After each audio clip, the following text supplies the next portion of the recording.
Olá, uma boa tarde para você. 3 matérias estão na pauta de hoje do Senado. A sessão está marcada para as 4 horas da tarde, horário de Brasília. Um projeto de lei estabelece a obrigação de síndicos e vizinhos avisarem sobre a violência doméstica ocorrida dentro dos condomínios. Nos condomínios, as câmeras estão por toda parte para o monitoramento das áreas comuns. Mas dentro das casas ou apartamentos, às vezes ocorrem agressões ouvidas pelos vizinhos. O projeto de lei obriga síndicos e pessoas da comunidade a comunicarem essas situações às autoridades competentes. Se não fizerem, poderão ser multados. É uma tentativa de conter a violência. Nessa pandemia que nós estamos vivendo, aumentou muito a violência nos lares, que as pessoas hoje estão ficando mais em casa. Então, o que diz esse projeto? O síndico ou vizinho tem o dever e a obrigação de denunciar alguma agressão que ele viu contra a mulher.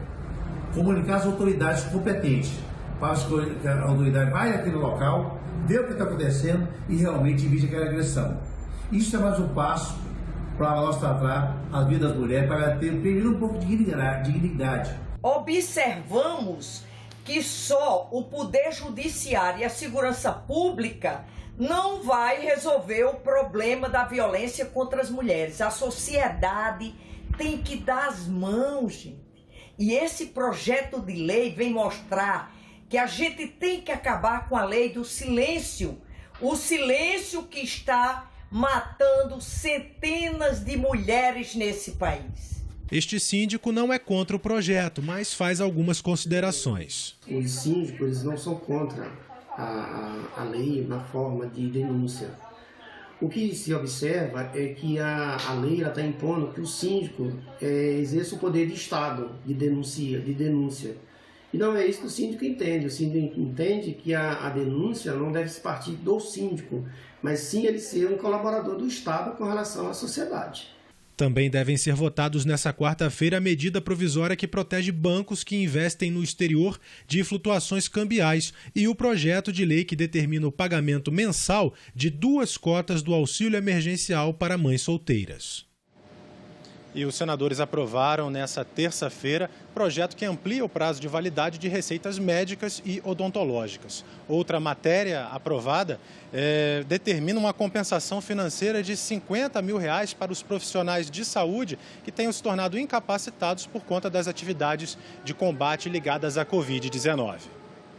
De acordo com o texto, a validade de receitas médicas ou odontológicas de remédios de uso contínuo será indefinida enquanto o estado de calamidade pública relacionado ao novo coronavírus estiver valendo. A nova regra não se aplica para medicamentos de uso controlado, como os de tarja preta e antibióticos. A validade desse tipo de receita continua sendo de 30 dias.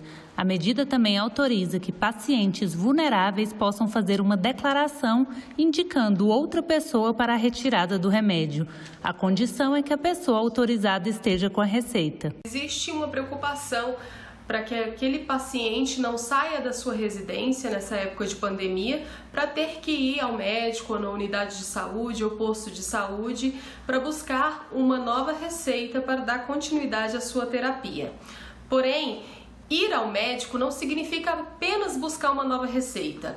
É nesse momento que aquele paciente tem a possibilidade de informar ao médico como que está sendo o uso daquela terapia, para o médico verificar se existe a necessidade de um ajuste de dose, um ajuste na posologia ou até mesmo a troca da medicação. E estender a validade das prescrições pelo prazo indeterminado, mesmo durante a pandemia, isso muito nos preocupa. Outro projeto aprovado determina o pagamento pela União de compensação financeira de R$50 mil aos profissionais e trabalhadores da área da saúde que ficarem incapacitados permanentemente para o trabalho após serem contaminados pela Covid-19. A indenização também se aplica no caso de morte por essa doença. O valor seria pago a dependentes, cônjuge ou herdeiros. Esses profissionais, senhor presidente, se afastaram das suas famílias, abriram mão de cuidados pessoais, da quarentena em favor da segurança daqueles que precisam trabalhar para fazer um atendimento rápido e eficaz. Médicos sofreram, ainda sofrem, com sentimentos de receio, de saudade, que mistura a força e a coragem e quem precisa lidar diariamente com pacientes diagnosticados ou com suspeita de infecção do coronavírus. E merece ter uma garantia de que suas famílias serão recompensadas, caso o pior venha a acontecer. O Conselho Federal de Enfermagem aponta 200 profissionais, infelizmente, mortos. É um dado que traz naturalmente preocupação, assim como as mais de 60 mil pessoas que também partiram nesse período de pandemia. E o Ministério da Saúde também confirmou que os enfermeiros foram os principais profissionais desse grupo, não é, que vieram a óbito no total de 25%. Em seguida, os médicos que registram um outro percentual de 11%. Esse projeto não vem naturalmente resolver o problema, mas mitiga o impacto da partida dessas pessoas, dessas famílias. Somente quem precisa deles quando está doente é que entende realmente o valor desses profissionais. Então, esse reconhecimento público é muito importante. Tudo que fizermos, como disse o senador Isalci, será pouco a esses profissionais nesse momento e nessa quadra histórica do Brasil. O relator aceitou sugestões de modificação do texto para estender o benefício aos trabalhadores de necrotérios, coveiros, fisioterapeutas, nutricionistas, assistentes sociais e trabalhadores dos laboratórios de testagem do novo coronavírus. Com as mudanças, a proposta volta para a Câmara dos Deputados. E os senadores também aprovaram um convite feito aí ao vice-presidente da República, Hamilton Mourão, para que ele discuta, em sessão remota do Senado, o plano de combate ao desmatamento da Amazônia. E repercutiu entre os senadores a confirmação de que o presidente da República, Jair Bolsonaro, contraiu a Covid-19. Se eu tivesse feito o exame, não saberia, do resultado. E ele acabou de dar positivo. Deu positivo, então? Deu positivo. Agora, como é que isso tudo aconteceu? Vale a pena você fazer um breve histórico. Começou domingo com uma certa indisposição. E se agravou durante o dia de segunda-feira, com mal-estar, cansaço, um pouco de dor muscular e a febre, no final da tarde, chegou a bater 38 graus. Dados os sintomas, a equipe médica resolveu aplicar hidroxicloroquina. Eu tomei no dia de ontem, por volta das 17 horas, o primeiro comprimido. Azitromicina também? Também azitromicina. Todo aquele composto, O presidente Jair Bolsonaro informou que vai continuar despachando por videoconferência, mas os compromissos agendados para esta semana foram cancelados. Senadores repercutiram o fato imediatamente pelo Twitter. O líder do governo no Senado, Fernando Bezerra Coelho, desejou pronta recuperação para continuar o que ele chamou de grande trabalho no enfrentamento da pandemia. Fabiano Contarato prestou solidariedade e também desejou pronta recuperação. Márcio Bittar postou imagem com o presidente e a frase "Soldado que vai à guerra e tem medo de morrer é um covarde". Elisiane Gama também desejou pronta recuperação, desejando que o presidente aproveite para refletir sobre seus posicionamentos em relação à Covid-19. E o presidente do Senado, o senador Davi Alcolumbre, divulgou hoje nota à imprensa em que critica a publicação do jornal Folha de São Paulo, em artigo do jornalista Hélio Schwartzman, intitulado "Por que torço para que Bolsonaro morra?". Para o presidente do Senado, o respeito à vida deve vir sempre acima de qualquer questão, seja ela política, ideológica ou de qualquer ordem. Nas redes sociais, Davi Alcolumbre também comentou o fato. O presidente do Senado escreveu: o presidente Jair Bolsonaro confirmou nesta terça-feira, 7, que testou positivo para a Covid-19. Em nome do parlamento, estimo que sua saúde esteja logo e prontamente restabelecida. O Brasil já perdeu vidas demais, já sofremos demais e essas perdas são irreparáveis. Logo, em um momento de tamanho sofrimento, precisamos mais do que nunca combater o ódio e direcionar nossos pensamentos e ações para o que temos de melhor como brasileiros que somos: a solidariedade.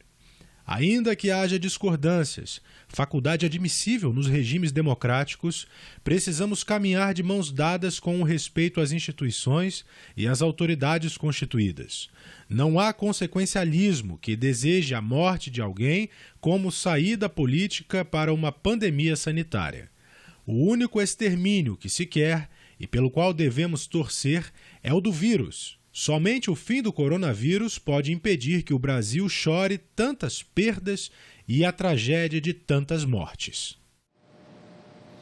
O delivery foi um dos serviços que mais cresceu durante essa pandemia. Mas os profissionais da área, os chamados entregadores, reclamam da falta de condições de trabalho e também do que são submetidos pelas companhias, pelos aplicativos de delivery, né? Um projeto em tramitação aqui no Senado cria a lei de proteção desses trabalhadores e dá a eles maior poder de negociação. O risco é constante, mas além da falta de segurança e do estresse a que estão submetidos no trânsito do dia a dia, os motoboys entregadores de aplicativos de delivery têm mais do que se queixar. E foi para protestar contra as más condições de trabalho que eles foram às ruas em várias capitais do país no início deste mês. Entre outras coisas, eles reclamam da instabilidade na profissão, dos custos extras que têm que assumir e da dificuldade de levar suas demandas às empresas. Tem algumas empresas em que elas dificultam essa taxa de entrega, o valor é bem abaixo do que a gente espera e precisa, porque nós temos manutenção da moto, tem manutenção do veículo, tem o valor da gasolina que também influencia, tem a taxa de deslocamento, a gente não tem nenhuma base para amparar a gente não tem nenhum lugar para tirar alguma dúvida. Todo o suporte que tem aqui nos aplicativos são um tipo de suporte automático e a gente acaba se prejudicando. Às vezes um cliente cancela um pedido, quem fica prejudicado nisso é o motoboy, ele fica bloqueado da plataforma. Nós estamos buscando o fim dos bloqueios injustos, porque hoje um colega mesmo mandou aqui no grupo mais cedo, ontem ele rodou até 2 horas da manhã, foi para casa, hoje acordou, não pôde mais rodar, porque estava bloqueado. Aí ele não sabe por quê, não tem respaldo, ele não tem como se defender. Hoje eu vejo esses trabalhos através de plataformas digitais como uma escravidão tecnológica. Para regularizar essa situação, tramita aqui no Senado um projeto que impõe uma série de obrigações para as empresas de aplicativos de delivery.